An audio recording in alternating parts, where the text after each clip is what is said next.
31 janvier 1995, un élève de 5e reçoit une gifle de la part d'un CPE, ce qui lui causera une perte d'audition, certificat médical à l'appui. Les parents de l'adolescent gardent confiance et maintiennent leur fils dans l'établissement. Mais quelques mois plus tard, le 5 décembre, ce même élève est puni par un surveillant. On ne pensait pas qu'il y aurait récidive. Bien, il y a eu récidive. Là, c'est un surveillant de dortoir qui l'a mis au perron, dehors, au bord de l'eau, avec une température de 0 degré, en slip, en t-shirt, en sandalettes, 1 heure de temps. C'est très dur. Une pratique courante à Bétarame, sauf que cette fois-ci, le père de l'élève décide de porter plainte. Nous sommes en 1998 et c'est une toute autre affaire qui secoue cette école privée catholique. L'ancien directeur, le père Caricard, est poursuivi et incarcéré pour viol et tentative de viol sur mineurs de moins de 15 ans pour des faits remontant à 1988. Libéré au bout de 15 jours, puis exfiltré au Vatican, il est retrouvé suicidé 2 ans plus tard. Il n'arrivait plus à assumer un espèce de harcèlement. Une espèce de harcèlement et surtout, autre chose, la suspicion. La suspicion qui touchait encore davantage Bétarame, sa famille, plus que lui-même. On ne saura que 20 ans plus tard qu'ils étaient des dizaines de victimes, 114 signalements à ce jour. Je vous repose la question à tous ce soir autour de la table. L'affaire Bétarame va-t-elle devenir une affaire Bayrou? Est-ce que c'est une bombe judiciaire à mèche lente? Je me tourne vers vous tout d'abord, Jean-Jérôme Bertolus. Vous nous avez rejoint, éditorialiste à France Info. Bonsoir. Bonsoir. L'affaire Bétarame, une bombe judiciaire à mèche lente pour le Premier ministre? Bombe judiciaire. Alors, je ne sais pas, en tout cas, effectivement, une affaire politique à mèche lente, ça c'est certain, puisqu'en fait, chaque jour, il y a un nouvel élément. Alors, le dernier en date, c'est effectivement un gendarme qui a fait l'enquête de 98, donc sur ce professeur de philosophie, ce père qui s'est ensuite, semble-t-il, suicidé à Rome, mais effectivement qui avait été mis en examen. Et ce gendarme a affirmé chez nos confrères de TF1 eh bien, que François Bayrou aurait à l'époque sollicité le procureur dans cette affaire. Tout ça reste à démontrer, mais en fait, chaque jour... En plus, en précisant qu'il ne sait pas si c'était pour s'informer, pour intervenir, ça, il n'en sait rien, mais qu'il aurait eu connaissance de... En fait, il y a 2 éléments. D'abord, François Bayrou, aujourd'hui, a pris en quelque sorte l'affaire à bras-le-corps. Et, en allant rencontrer une partie des victimes ce week-end à Pau. 9 des victimes, effectivement, ce week-end, en ayant les mots qu'il fallait, en disant qu'il allait donner plus de moyens, notamment, enfin, avec plus de magistrats, en se posant la question, et c'est extrêmement important aussi, je crois, des laïcs dans une école religieuse, des laïcs eux-mêmes mis en cause. Et en même temps, ce qui est vrai, c'est que on est toujours interrogatif par rapport à ces, on va dire, à ces à peu près, quand effectivement à 2 reprises, devant les 11 et 12 février, devant l'Assemblée, il dit non, j'étais au courant de rien, qu'il persiste à dire qu'il n'a... Il dit, je n'ai jamais eu la moindre information à ce moment-là. Qu'il persiste à dire qu'il n'a pas rencontré un juge qui lui-même affirme, sans dire que d'ailleurs François Bayrou aurait fait pression sur lui, qu'il l'avait bien rencontré. Donc on voit que c'est une affaire un petit peu compliquée. Est-ce que ça va devenir une affaire politique qui le met en péril? On n'en est pas là pour l'instant. Tristan Vanon, votre regard sur cette affaire? En fait, je suis très gênée vis-à-vis de cette affaire parce qu'elle me fait étrangement penser à une affaire que j'ai connue de l'intérieur, qui était l'affaire DSK, où de nombreux politiques avaient commencé par dire qu'ils n'avaient entendu parler de rien. Et pour les avoir contactés personnellement, je savais que ça n'était pas vrai. Et ils ont mis un certain temps à retrouver la mémoire, alors qu'ils n'avaient absolument rien à se reprocher. Et je suis toujours abasourdie de constater que les affaires se suivant, les faits montrant que mentir, d'autant plus quand on n'a rien à se reprocher, en réalité, c'est toujours la mauvaise solution. je n'en reviens pas qu'on en soit encore là, en fait, parce que la seule chose ce qui pourrait faire que ça devienne une affaire Bayrou, c'est qu'on démontre le mensonge. Mais enfin... Qu'en fait, il était au courant de plus que ce qu'il a dit, mais il n'est pas un acteur de toute manière. Ça n'est pas un acteur, il n'a rien à se reprocher, donc c'est le mensonge originel. Je n'en reviens pas, je sais pas, je vais demander à Najat qui a eu des responsabilités politiques, peut-être qu'il faut qu'on vous fasse à tous une petite formation au début pour vous dire juste ne pas mentir, en fait. Communication de crise. Parce que de communication de crise, ça n'a... Qu'est-ce qui, selon toi, qui en connaît beaucoup plus que nous, qu'est-ce qui fait que le premier réflexe, alors même qu'apparemment on n'a rien à se reprocher, c'est de dire « je sais pas, j'ai pas vu, je suis au courant de rien ». Qu'est-ce qui fait ça, qui fait que ça devient une affaire alors que ça ne devrait pas en être une? Je réponds. Oui, bien sûr. Bah oui. Moi, je ne veux pas parler à la place de François Bayrou, mais honnêtement, je n'ai absolument pas compris sa réaction. J'ai absolument pas compris ce comportement. C'est-à-dire que, en fait, plusieurs choses. D'abord, avant d'être interrogé le 11 et 12 février, je crois que tu disais, à l'Assemblée nationale, il a bien vu dans la presse qu'un papier était sorti sur le sujet. Donc, à minima, on prend le temps de le lire, de se replonger dans ses souvenirs, de ressortir des archives. Ça met du temps. À supposer que la question lui est ensuite posée à l'Assemblée sans qu'il ait eu le temps de regrouper, parce que sa mémoire lui ferait défaut, toutes ces archives. Parce qu'il avait été ministre de l'Éducation nationale il y a longtemps. À minima, si j'avais été à sa place, j'aurais répondu « je suis en train de retrouver toutes mes archives pour vous répondre avec la plus grande exactitude parce que c'est un sujet sérieux et grave ». Voilà. Donc moi, je ne comprends absolument pas cette dénégation qui tombe en plus tous les jours, comme vous disiez, nouvelle révélation de Mediapart, finalement, il avait bien rencontré un tel et un tel. Et la dont on sait bien en plus comment peuvent être distillées les informations dans les papiers de Mediapart. C'est pas la première fois. Si vous voulez, je ne fais pas partie des gens qui sont en train de dire c'est de sa faute qu'il y ait eu des violences contre enfants. Mais je dis juste, c'est normal quand on est un responsable politique d'être un peu tenu pour responsable de ce qui se passe, dont on est informé. Est-ce qu'on en a suffisamment pris la mesure? Est-ce qu'on a suffisamment alerté? Moi, j'ai été ministre de l'Éducation je ne sais pas si vous vous souvenez, il y a quelques années, quand j'ai eu à vivre les affaires de Villefontaine, par exemple, quand on a découvert un instituteur qui avait des actes de pédocriminalité dans sa salle de classe.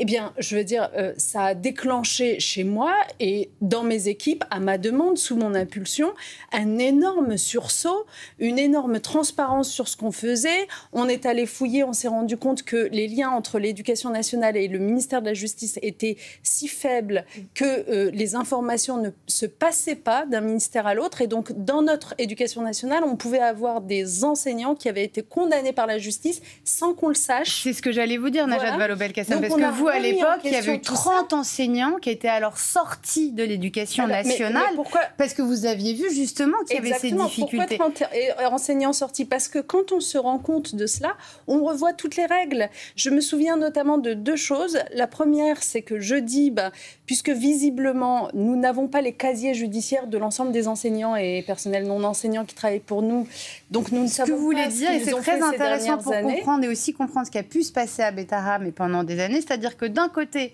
il y avait le ministère de l'Éducation nationale, de l'autre côté, la justice, et quand il y avait des enseignants qui dépendaient du ministère de l'Éducation nationale, qui pouvaient être condamnés pour des faits de pédocriminalité par la justice, l'Éducation nationale n'en avait pas forcément connaissance. Exactement. Et ça a duré pendant des années. De système d'information, chose que j'ai mis en place, du coup, dans la foulée de l'affaire Villefontaine. Ce système d'information entre la justice et l'Éducation nationale, aussi dingue que ça puisse paraître, n'existait pas. Ça paraît complètement aberrant. Et la deuxième chose, c'est que ce que je décide à ce moment-là, c'est que nous allons passer en revue les casiers judiciaires de l'ensemble de nos enseignants. Ça fait chose qui n'avait pas été faite avant. Chose qui n'avait jamais été faite avant. En fait, la façon dont ça fonctionne dans l'éducation, c'est que vous entrez dans le métier, on contrôle quand même votre casier judiciaire. Mais ensuite, vous y restez 30 ans, 35 ans. Oui, donc si quelque chose est ajouté à votre casier judiciaire, et donc on a vérifié de façon rétroactive pour l'ensemble des enseignants ce qu'il en était de leur casier judiciaire à partir de ce moment-là, en 2016-17. Y compris pour, effectivement, les établissements scolaires privés, catholiques, sous contrat. Absolument. Donc, en fait, c'est quelque chose qui a dû attendre mon arrivée entre 2014 et 2017 pour être levé. Et moi, ce qui me rend dingue, c'est que je me dis que si d'autres ministres avant moi, pardon de le dire aussi simplement, si d'autres ministres de l'Éducation avant moi avaient été informés qu'il se passait des choses aussi graves et dramatiques dans des établissements, qu'ils soient publics ou privés, franchement, et qu'ils n'ont visiblement pas fait ce qu'il y avait à faire. Juste un petit mot factuel. c'est pas que l'ancien ministre François Bayrou sur lequel pèse une interrogation, parce que quand il est ministre, entre 93 et 97, il lance à un moment une mission au rectorat de Bordeaux à l'égard de cet établissement Betaram. Il semble que cette mission était, et là je parle sous votre contrôle, ancienne ministre de l'Éducation, il semble que cette mission était un peu biaisée, c'est-à-dire que les inspecteurs de Bordeaux, n'ont rencontré que des cadres de Betaram. Et donc, effectivement, apporte sur un plateau au ministre, François Bayrou, le fait que, oui, il y a eu des petits problèmes, mais que globalement, c'est un enseignement de qualité. Ce sont les mots de conclusion. C'est un rapport qui rassure et qui dit même, c'est un établissement où ce n'est pas un établissement où les élèves sont brutalisés. Donc voilà, et c'est pour ça d'ailleurs que le ministre peut aller quelques jours après à Betaram, avec le ministre de la Culture de l'époque, et dire que finalement les attaques contre Betaram atteignent tous les habitants et l'atteignent lui. Mais j'ai une question à vous poser, juste ce que je voulais dire, il y a le ministre, puis après... Effectivement, quand il y a une deuxième affaire, parce qu'il y a une succession d'affaires, et notamment l'affaire de ce prêtre...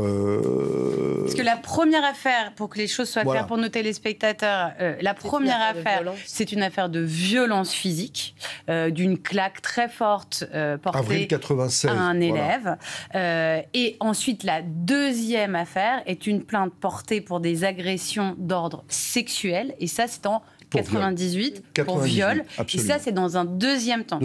Qu'on arrive à bien comprendre qu'il y a... Et donc, François Bayrou n'est plus ministre de François Bayrou, à ce moment-là, n'est plus ministre de l'Éducation. Lui, il est saisi au moment de l'agression physique. Il dit avoir réagi avec le rectorat qui lui donne un rapport qui est rassurant. Et ensuite, en 98, il n'est plus ministre, mais ses enfants sont scolarisés.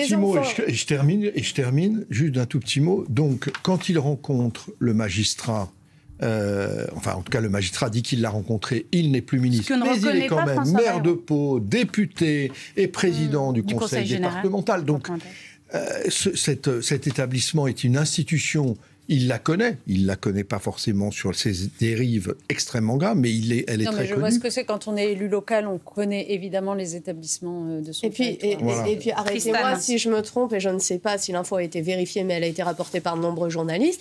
La femme de M. Bayrou est allée à l'enterrement du prêtre en question. Oui. Donc, c'est compliqué. Elle était en tout cas prof de catéchisme dans l'établissement. Oui, mais je crois qu'il y a eu des témoignages qui disent qu'elle s'est rendue à cet enterrement. Ça me paraît difficile de se rendre à cet enterrement sans être du tout au courant de quoi que ce soit au sujet de cette affaire et au sujet de ce qui l'aurait amené à mettre fin à ses jours. Oui, d'où la question à nouveau. Pourquoi répond-il ? Je ne suis au courant de rien, en fait. C'est vraiment très surprenant. Dans ce dossier, il y a deux aspects que je trouve très intéressants. Il y a donc François Bayrou et cette question que vous soulevez, qu'on soulève de sa réaction, qu'on pourrait pour le moment qualifier à minima de maladresse, en tout cas d'incompréhension. Et puis, il y a le sujet qu'on était en train d'aborder avec vous aussi, Najat Vallaud-Belkacem, qui est de cette institution scolaire dans laquelle nos enfants, les parents, envoient les enfants pensant qu'ils sont dans un lieu plutôt sécurisé pour eux. François Bayrou a fait des annonces aussi ce week-end en disant notamment qu'il allait y avoir des inspections aléatoires dans les établissements privés avec des internats. Est-ce qu'il y a comme ça, je ne sais pas quel terme dire, des défaillances, des trous encore dans la raquette pour garantir la sécurité des élèves, par exemple, en effet, dans les internats ? À votre connaissance, vous qui avez été ministre de l'Éducation. Moi, je vais dire quelque chose qui va peut-être faire mal à ceux qui nous écoutent, mais malheureusement, il n'est guère surprenant de trouver dans tous les métiers qui se font au contact des enfants des gens qui viennent là parce qu'ils aiment particulièrement les enfants. Ça veut pas dire... En effet, c'est assez insupportable bien sûr que c'est insupportable à entendre et je le comprends bien. Mais ça veut évidemment pas dire que tous les adultes qui sont dans les écoles, dans les lieux de jeunesse, dans les catéchismes, etc., sont des agresseurs sexuels par excellence. C'est pas du tout ça. Mais ça veut dire que je comprends ce que vous voulez dire. C'est là qu'ils vont venir c'est là qu'ils vont essayer, puisque c'est là que seront leurs proies.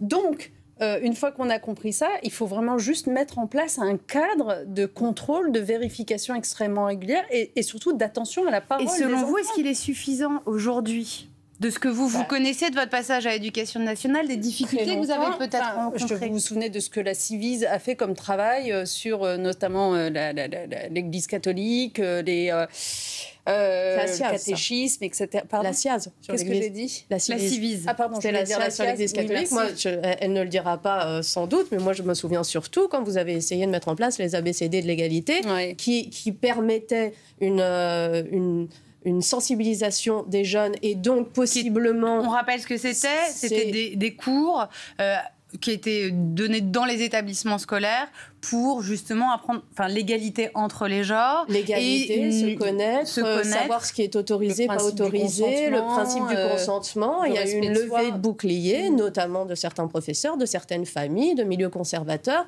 Et ça a été un scandale sans nom, alors que c'est ce genre d'initiative. Et on l'a revu là, en novembre dernier, quand ils ont essayé de nouveau de faire passer un module.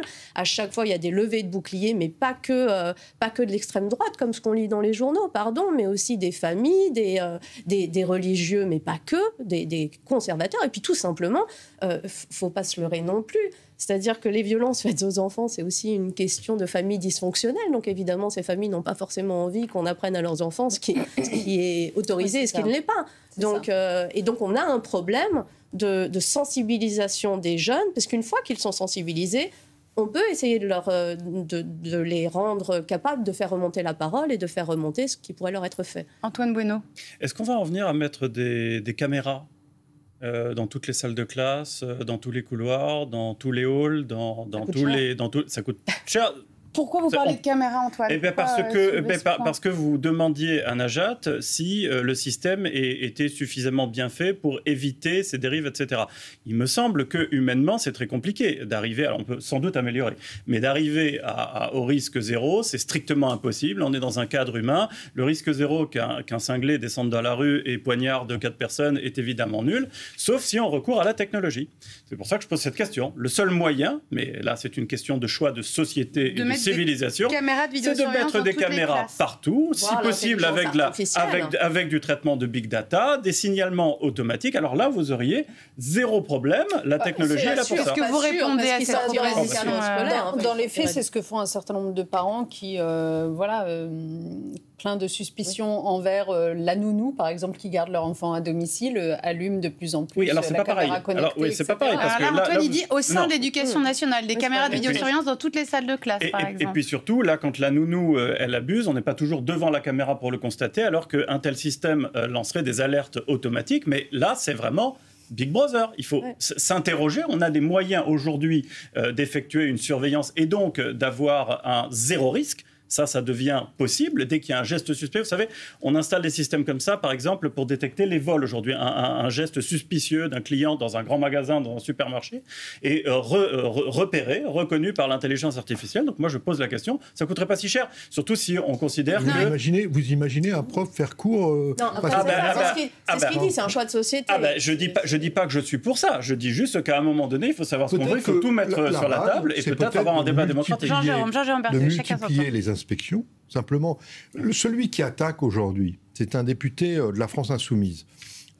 Et il y a 3 ans, avec un député Renaissance, il a fait un rapport sur l'enseignement privé en France, qui a été beaucoup discuté. Il y a une chose qui n'a pas été discutée, c'est que les contrôles de l'éducation nationale dans les établissements privés sous contrat étaient de l'ordre de 1 tous les 1500 ans. Ça veut dire que l'État ne contrôlait absolument et jamais, effectivement, les établissements privés sous contrat. Déjà, si l'État, qui finance à 70% ces établissements, faisait un petit peu plus son rôle d'autorité, déjà, ça permettrait d'eux. C'est vrai qu'il n'y a eu qu'une inspection, semble-t-il, n'a pas été très bien faite, alors que les faits de harcèlement, de violence, à Betaram ont manifestement commencé dans les années 50. Et comment vous expliquez ça, Najat Vallaud-Belkacem ? Et plus récemment, on a eu le cas, par exemple, de Stanislas, où des propos homophobes ont été visiblement tenus à plusieurs reprises, etc.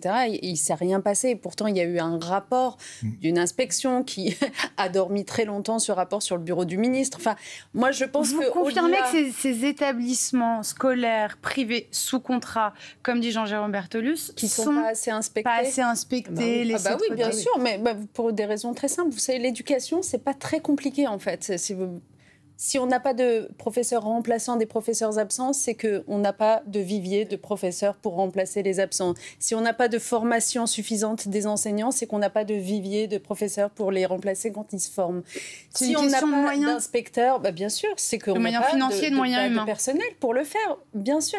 Donc en fait, ça c'est vraiment, à un moment donné, on parlait de projet de société, il faut que l'opinion publique comprenne que quand on dit il faut un nombre d'adultes suffisant pour faire fonctionner les écoles, c'est pas juste parce qu'on se fait plaisir à vouloir toujours plus de fonctionnaires. Non, c'est parce que ça répond à des problématiques. Et donc, cette problématique de l'inspection, elle est absolument majeure. Et honnêtement, depuis quelques années, donc moi j'ai quitté les responsabilités en 2017, on avait quand même embauché 60 000 personnes supplémentaires, donc ça permettait de répondre à pas mal de choses, y compris celle-là. Depuis 2017, je sais qu'on est vraiment sur une dynamique baissière s'agissant des embauches dans l'éducation nationale. Donc, à mon avis, il n'y a pas eu vraiment du mieux. Ce problème d'inspection se pose sur les établissements privés, mais est-ce que ça se pose aussi sur les établissements publics? Parce qu'on imagine que le manque de moyens, c'est aussi le cas. Oui, absolument. En moyenne, on considère dans les établissements publics qu'un professeur est inspecté tous les 7 ans. C'est pas terrible. Bon, c'est mieux que ce que vous venez de dire, mais bon. C'était un tous les 1500 ans. Oui, c'est ça. Mais juste, je voudrais insister quand même sur une chose, c'est qu'il y a un problème aussi de sérieux dans la prise de parole publique des ministres de l'Éducation et puis de tous ceux qui parlent de l'éducation. C'est-à-dire parce que souvent, moi j'ai remarqué qu'on minimise la gravité de ce qui se passe dans un certain nombre d'établissements privés catholiques. Et on rend très, très, très important et très vocal les problèmes qui peuvent se poser dans un certain nombre d'établissements privés d'autres confessions. Et notamment, on a vu récemment Al-Kindi, je ne sais plus quel autre établissement, qui ont été tour à tour pointés du doigt. Averroès, oui, merci. Averroès, Al-Kindi, qui ont été tour à tour montrés du doigt par la puissance publique comme étant extrêmement problématiques, parce que dans un CDI, on avait trouvé un livre qui était contre l'avortement, je crois. Averroès, c'était plus compliqué que ça. Non, Averroès, c'était plus compliqué que ça. Alors, après, on parle de programme et aussi de comportement. C'est peut-être pas exactement le même sujet. Mais simplement, ce que je veux dire, parce qu'on a évoqué Stanislas tout à l'heure, c'est qu'en fait, si on allait voir les CDI de tous les établissements privés confessionnels, je pense qu'il y aurait à redire à chaque fois. Donc, il faut faire extrêmement attention à ce 2 poids 2 mesures qui fait que finalement, on laisse passer, y compris des choses extrêmement graves, comme ce qui s'est passé à Betaram, parce qu'on ne veut pas s'attaquer à certains établissements privés. Pour en revenir à Betaram, la question qui monte aussi un petit peu aujourd'hui, c'est est-ce qu'il faut fermer l'établissement? Tristan Banon, vous pensez que c'est quelque chose qu'il faudrait faire, en arriver à là, aujourd'hui, fermer cet établissement scolaire? Si on ferme, ça montre notre échec à faire de cet établissement un établissement qui fonctionne normalement. Moi, je voulais juste revenir sur les inspections. C'est bien de faire des inspections, mais moi, j'en ai vécu en tant qu'élève. Il faut voir aussi comment sont faites ces inspections. Quand c'est un inspecteur qui se met dans un coin de la salle, qui écoute un cours et puis qui repart après, pardon, mais il ne risque pas de découvrir grand-chose. Donc, il faudrait peut-être aussi, et là, on retombe sur le problème de personnel, former les inspecteurs aux nouvelles problématiques et aux découvertes que l'on fait de plus en plus sur ce qui peut se passer dans les établissements. Après, pour vous répondre, fermer, c'est un aveu d'échec. Ça veut dire qu'on n'est pas capable de rétablir. Tristan a complètement raison. Qu'est-ce que vous voulez qu'un inspecteur découvre dans une inspection qui est prévue à l'avance? On sait quand l'inspecteur va passer. C'est compliqué de dire il faut plus d'inspections, puis ça ne sert à rien du tout. Là, on est un peu paradoxal. Moi, je n'ai pas dit qu'il fallait plus d'inspections. Je me suis demandé s'il ne fallait pas de l'intelligence artificielle et des caméras. Donc, vous voyez, je n'étais pas dans le plus d'inspections. On invoquait la question du coût. Je suis désolé, mais la technologie sera toujours moins chère que du personnel. Non, mais se poser la question de quelles inspections? C'est-à-dire comment former les inspecteurs, quelles inspections et quel process doit-on nécessairement informer un professeur qu'il va être inspecté? Je ne suis pas certaine. Jean-Jérôme, pour clore ce sujet. Il y a eu un communiqué des autorités religieuses locales, mais je trouve qu'on ne les entend pas beaucoup. Je ne sais pas si du tout, enfin, je ne me prononcerai pas sur faut-il fermer Betaram. Juste, je peux vous dire que à la rentrée scolaire précédente, il y avait encore 500 élèves à Betaram, donc ça reste un établissement scolaire important. Important, et qui, dans le pays, compte beaucoup, et on le voit à travers cette affaire. Mais ce qui est un peu étonnant, c'est le silence des autorités religieuses. Le père Caricard, quand il avait été mis en cause, effectivement, il y avait eu une interrogation parce que le suivi judiciaire avait été levé. Donc, il était en prison, puis finalement, il a été remis en liberté. Et ensuite, le contrôle judiciaire a été levé. Il est parti à Rome. Donc ça avait suscité quand même des interrogations. On retrouve des méthodes de l'Église catholique à l'époque. En tout cas, aujourd'hui, il faudrait... en tout cas, on pourrait attendre effectivement que les dirigeants de l'école ou que le diocèse local s'expriment quand même. Merci à tous pour cette heure de décryptage tous ensemble.